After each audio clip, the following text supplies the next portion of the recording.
Be me. 29. Feminist CEO of a robotics startup.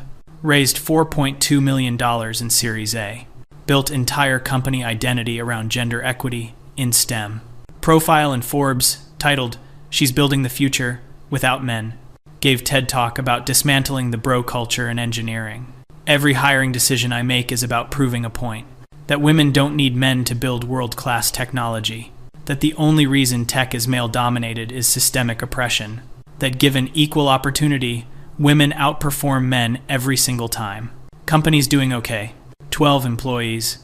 All women, except for one guy in customer support. His name's David. He's been here since the beginning.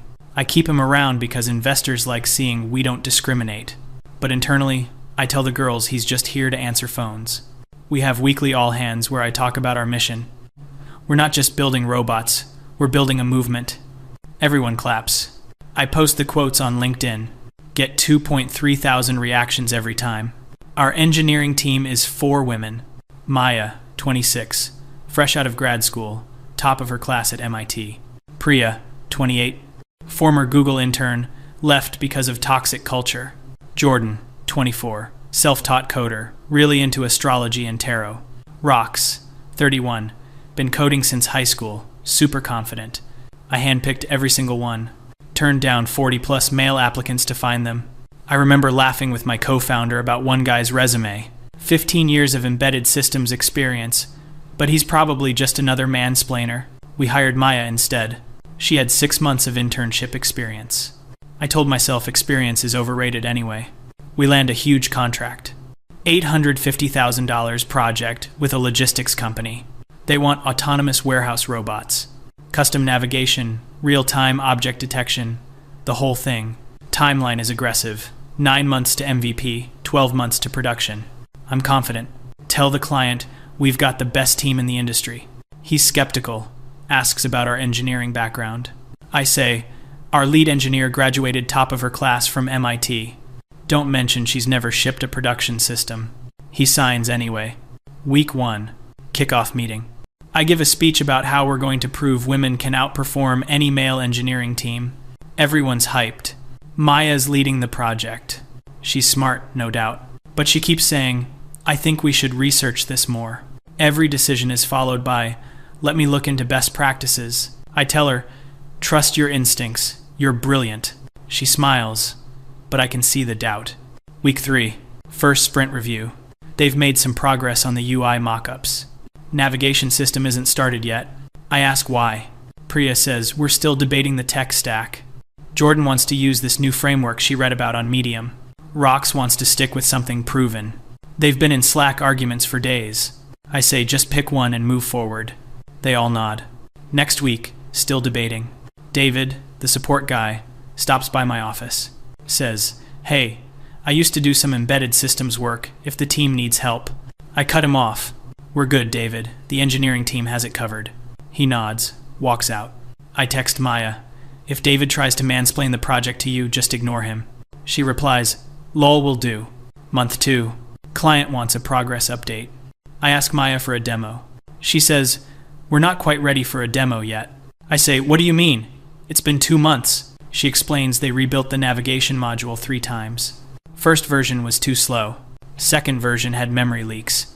Third version just doesn't feel right. I ask about the object detection. Jordan says, I'm still learning TensorFlow. Pause.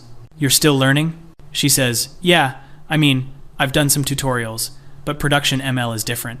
I feel my stomach drop. Don't show it. Tell them, you've got this. Just keep pushing. I start working late. Checking GitHub commits. They're working, I can see that. But the code is messy. Lots of comments like, Toto, fix this later, and not sure if this is right. I don't code anymore, haven't in years. But even I can tell this isn't production quality. Tell myself it's just the learning curve. First big project, makes sense? They'll figure it out. Month 3, Priya asks for a team meeting. Says, I think we need to bring in a senior engineer. My jaw clenches. We don't need to bring in anyone. You 4 are enough. Rox agrees with Priya. Look, I'm good at front end. But this embedded stuff is new to me. We're kind of all figuring it out as we go. Jordan nods. Yeah, maybe someone with experience could help us not waste time. I feel defensive. You're all capable. You just need to believe in yourselves. Maya's quiet. After the meeting, she stays back. Says, I'm really trying, but I feel like I'm drowning. I hug her. Imposter syndrome is real. Don't let it win. She nods, but her eyes look tired. That night, I can't sleep. Keep thinking about the client, about the deadline, about the $850,000 contract, about my TED Talk where I said women don't need men in tech, about the Forbes article, about the 2.3 thousand LinkedIn reactions. Tell myself it'll be fine. They're smart women. They just need time. Month 4. Client emails asking for a demo. I panic. Tell Maya we need something. Anything to show. She pulls an all-nighter. Gets a basic navigation demo working in a simulator. It's not real hardware, just a 3D model. But it moves. I schedule the demo call. Client joins. Maya shares her screen. Robot moves forward. Client says, okay, now show me object detection. Maya freezes. We're still integrating that module. Client, what about the real hardware test? We're focusing on software first. Hardware integration comes next. Sprint. Client doesn't look happy. Says, you're a third of the way through the timeline and you're still in simulation? I say, we're being thorough. Quality over speed. He says, you promised me the best team in the industry. Hangs up. I sit in my office. Door closed. Head in my hands. Maya knocks. Comes in crying. Says, I'm so sorry. I'm trying so hard. I tell her it's okay. But inside I'm screaming. Post on LinkedIn anyway. Progress isn't always linear. Trust the process. Trust your team. Get 1.8 thousand likes. I feel like a fraud. Month 5. We're falling further behind. Jordan admits she's overwhelmed. Says, I think I need to take a mental health break. I say, we're in the middle of a project. She starts crying. I know, but I can't sleep. I feel like I'm failing everyone. I let her take 2 weeks off. Now we're down to 3 engineers. Priya picks up Jordan's work, but she doesn't understand Jordan's code. Spends a week just reading through it. Says, I think we need to rewrite this whole module. I want to scream. David stops by again. Says, I don't mean to overstep, but I heard you're behind schedule. I used to work on autonomous systems at a robotics firm before this. If you want, I could take a look, maybe help troubleshoot. I'm about to say no, but I'm desperate. I say fine. Talk to Maya. He nods. Next day, David's in a meeting room with Maya and Rox. I walk by, see him at the whiteboard, explaining something about sensor fusion. They're taking notes. I feel weird, like I'm watching my thesis crumble. Later, Maya says David's really helpful. He found 3 bugs in like an hour. I just nod. Don't know what to say. Month 6. Client threatens to pull the contract. Says, you're halfway through and you don't even have a working prototype. I'm starting to think you oversold your capabilities. I beg for more time. He says, 2 months. If you don't have hardware working by then, we're done. I hang up. Feel like throwing up. Emergency all-hands meeting. I tell everyone we need to crunch. Priya says, we're already working 60-hour weeks. Rox says, I haven't seen my girlfriend in a month. Jordan's back from her break, but she looks fragile. Says, I'll do my best. Maya's silent. I say, we can do this. We're strong, capable women. We don't need anyone's help. Nobody cheers this time. David sends me an email. Subject, thoughts on the project. I almost delete it, but I open it. He's written a whole breakdown. Lists every technical bottleneck. Suggests bringing in 2 senior engineers he knows. One specializes in embedded systems. One specializes in ML for robotics.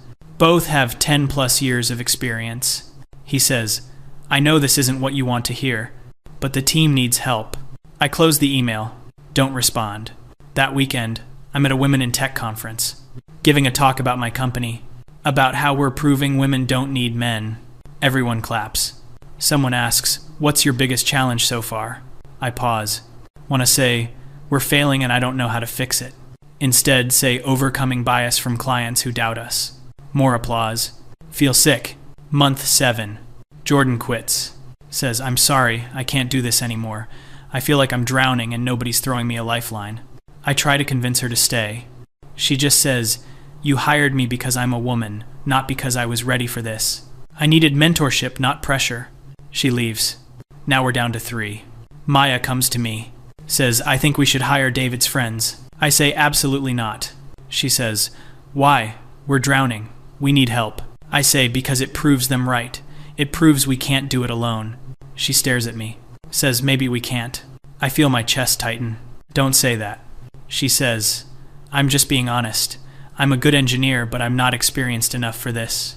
None of us are. We needed a senior engineer from day one, but you refused because they were all men. I don't respond. She walks out. I pull up the resumes I rejected. Scroll through them. 15 years embedded systems. 12 years robotics. 20 years manufacturing automation. All men. I rejected them all. Told myself they were overqualified. Told myself we didn't need them. Told myself women were better. Now I'm staring at a failing project, and I have nobody to blame but myself. Month 8. We're 3 weeks from the deadline. Still no working hardware. Client emails every other day. I stop responding. Priya breaks down in a meeting. Says, I can't do this anymore. I feel like a fraud. I left Google because I thought I was being held back. But maybe I was just at my level. Rox tries to comfort her. But I can see Rox is barely holding it together too. I finally respond to David's email. Say, set up a meeting with your friends. He says, are you sure? I say, just do it. Meeting with David's friends. Jake, 38, worked at Boston Dynamics. Lucas, 42, led autonomous vehicle teams at 2 different companies. They look at our code. Jake says, this is a good start, but you're about 6 months from production ready. I say, we have 3 weeks. Lucas laughs, then realizes I'm serious. Says, that's not possible. Not with this code base. I ask what we need. Jake says, a full rewrite of the navigation stack, proper sensor integration, and actual hardware testing. You'd need a team of 5 senior engineers working full-time. I say, what if we hire you two? Lucas says, we can help, but we can't perform miracles. Why didn't you bring in senior people from the start? I don't answer. David does. She wanted an all-female team. Jake nods slowly. Ah. The room goes quiet. I hire Jake and Lucas. They start immediately. Within 2 days, they've identified 30+ critical bugs. They work with Maya and Rox. I watch them collaborate. Jake's patient, explaining things. Lucas is direct but not mean.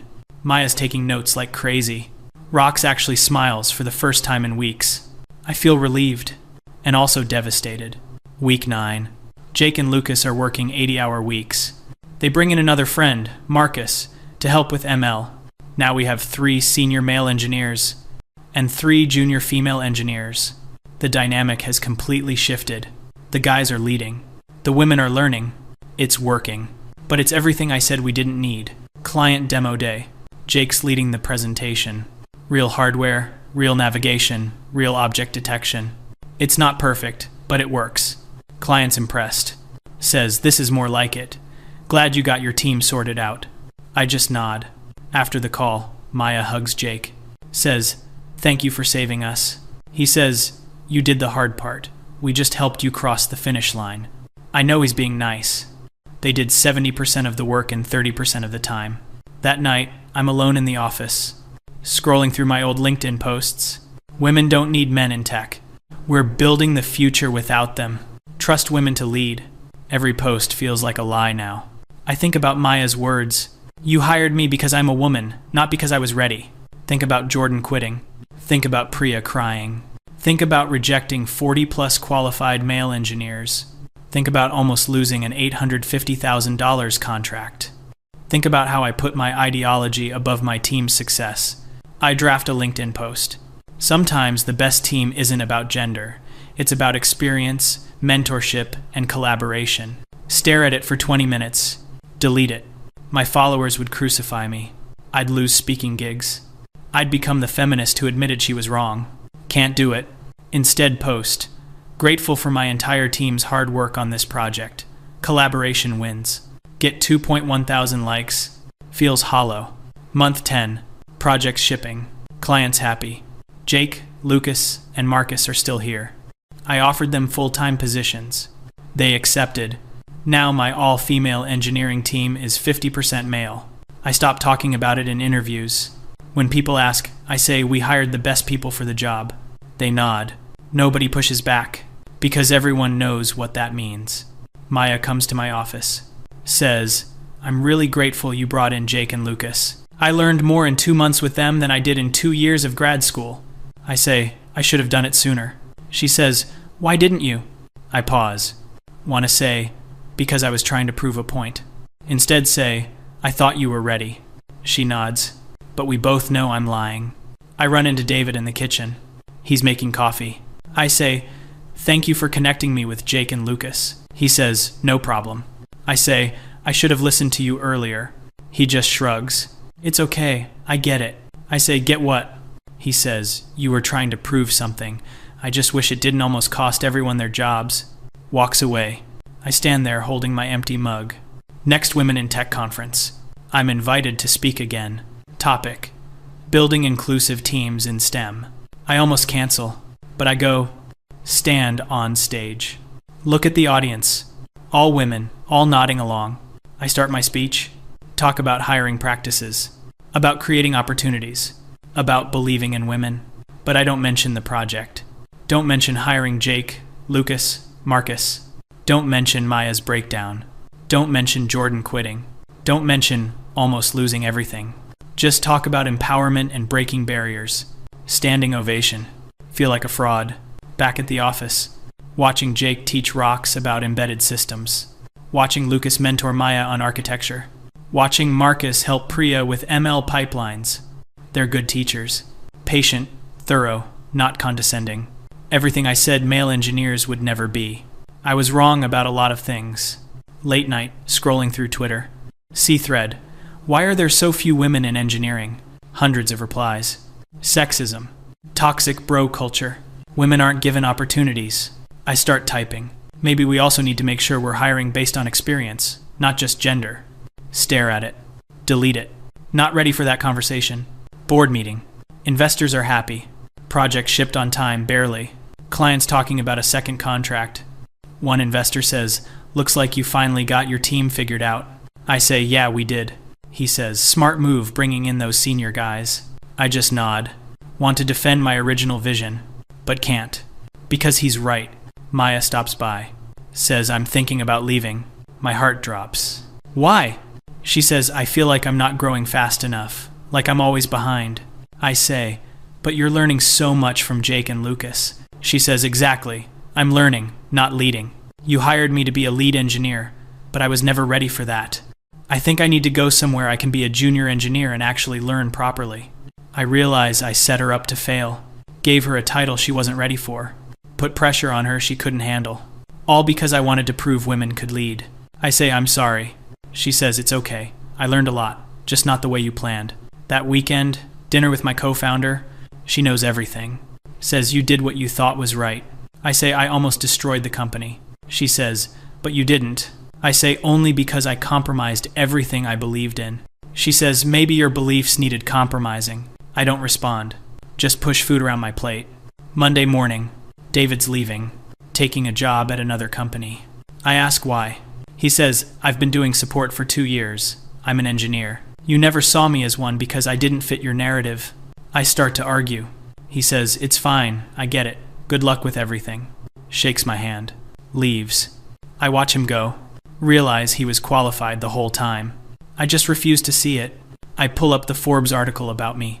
She's building the future without men. Read through it. Every quote feels naive now. We don't need male engineers to succeed. Women are just as capable, if not more so. The only thing holding women back is men. I was so confident, so sure, so wrong. I think about rewriting the narrative, doing an interview about what I learned, about how ideology can't replace experience, about how diversity of thought matters more than diversity of gender, about how I almost failed because I refused to hire qualified people. But I know what would happen. I'd be labeled a traitor. Feminist groups would disown me. My TED Talk would be used as a cautionary tale. LinkedIn would roast me. Easier to just stay quiet. Board meeting, next quarter. Investor asks about team composition. I say we're focused on hiring the best talent regardless of background. He nods approvingly. Another investor says, what happened to the all-female engineering team vision? I pause. Say, we evolved our approach based on what the company needed. Corporate speak for I was wrong but can't admit it. Meeting ends. I sit in my car, stare at the steering wheel, think about Maya, Jordan, Priya, rocks. I failed them. Hired them for their gender, not their readiness. Put them in positions they weren't prepared for. Then blamed them when they struggled. I draft another LinkedIn post. Leadership is about putting ego aside and doing what's best for your team, even when it contradicts your beliefs. Stare at it. Add. Sometimes that means admitting you were wrong. Stare longer. Delete the whole thing. Post instead. Excited about Q3. Our team is stronger than ever. Get 1.9 thousand likes. Comments full of praise. Nobody knows. Late night. Office empty. I pull up the resumes I rejected. 40-plus qualified male engineers. Some with 20 years experience. I rejected them all. Hired 4 women with minimal experience instead. Told myself it was progress. Told myself it was justice. Told myself experience didn't matter. I was wrong. I think about the guy with 15 years embedded systems experience. The one I laughed about with my co-founder. Called him a probable mansplainer. Never even interviewed him. He could have prevented all of this. Jordan wouldn't have quit. Maya wouldn't be leaving. Priya wouldn't have broken down. We wouldn't have almost lost everything. But I was too busy proving a point. I opened my journal. Right. I built a company on the idea that women don't need men. But we did. Not because women aren't capable, but because I hired based on gender instead of readiness. I set my team up to fail. I almost destroyed everything we built. And I still can't admit it publicly. Close the journal. Sit in the dark. Next day, I see Jake teaching Maya. She's smiling, taking notes, learning more than she ever did when I was just telling her to trust herself. I realize mentorship matters. Experience matters. Readiness matters. Gender doesn't matter as much as I thought it did. I get invited to another conference. Decline. Can't give another speech about empowering women. When I know I failed the women I hired. Organizer emails back. Is everything okay? I reply, just need to focus on the company. She says, understood. Let us know when you're ready to share your story again. I won't be. Sitting in my office, looking at the team. Jake, Lucas, Marcus teaching. Maya, rocks, Priya learning. It's working now, but it's not the vision I sold. Not the story I told. Not the future I promised. I think about all the women who looked up to me, who believed in the all-female engineering team, who thought I was proving something. I was, just not what I intended. I think about posting something honest, about how I learned that ideology can't replace experience, about how I put my team in impossible positions, about how I almost lost everything because I refused to hire qualified men, but I know I won't, because the cost of honesty is too high, and I'm not brave enough to pay it. So I just sit here, running a company that succeeded in spite of my vision, not because of it. Employing men I swore I didn't need. Watching women learn from the mentors I refused to hire. And pretending on LinkedIn that everything went according to plan. Turns out men with experience beat my ideology, and that sucks to admit. Sometimes you need experience more than ideology. Sometimes the best team isn't the one that proves your point. Maybe I'm just a failed feminist who couldn't deliver.